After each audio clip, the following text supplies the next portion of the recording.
جب کوئی اللہ تعالیٰ کی قربت چاہتا ہے تو اسے چاہیے کہ وہ اللہ والوں کی صحبت اختیار کرے۔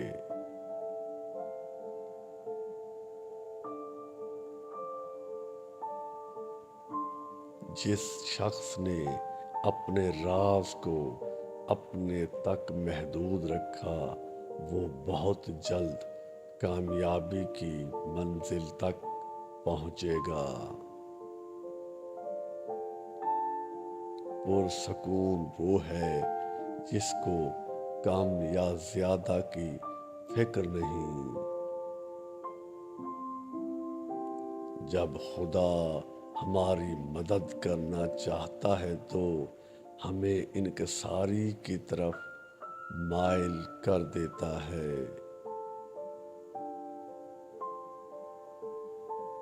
گفتگو سے سمجھ بوجھ میں اضافہ ہوتا ہے، لیکن تنہائی وہ مدرسہ ہے جہاں عظیم ذہن بنتے ہیں۔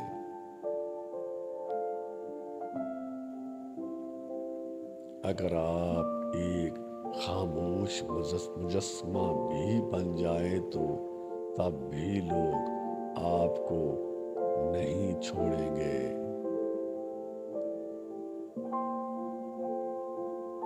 اے انسان، ہر راز کسی نہ کسی دن ظاہر ہو کر رہتا ہے، اس لیے بدی کا بیج نہ بو کیونکہ وہ ضرور اگے گی۔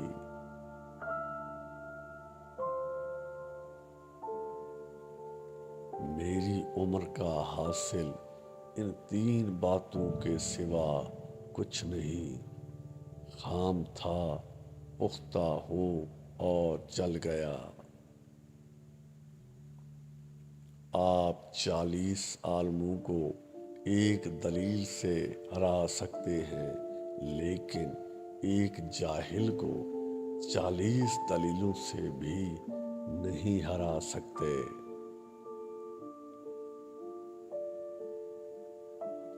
اللہ تک پہنچنے کے بہت سارے راستے ہیں، میں نے عشق کا راستہ چنا۔ دوسروں کے ساتھ کیا ہوا، دوسروں کی کہانیوں سے مطمئن نہ ہو، اپنے باطن کی کتاب کھولو اور اپنی کہانی لکھو۔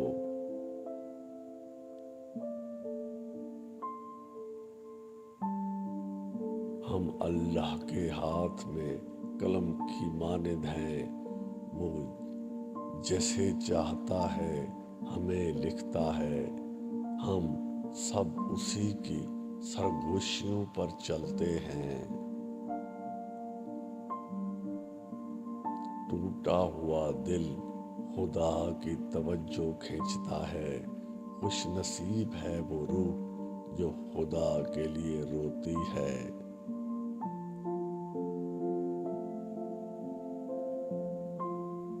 انسان کو خدا نے بہترین سانچے میں ڈھال کر پیدا کیا ہے، جتنی اور جہنمی وہ بعد میں بنتا ہے۔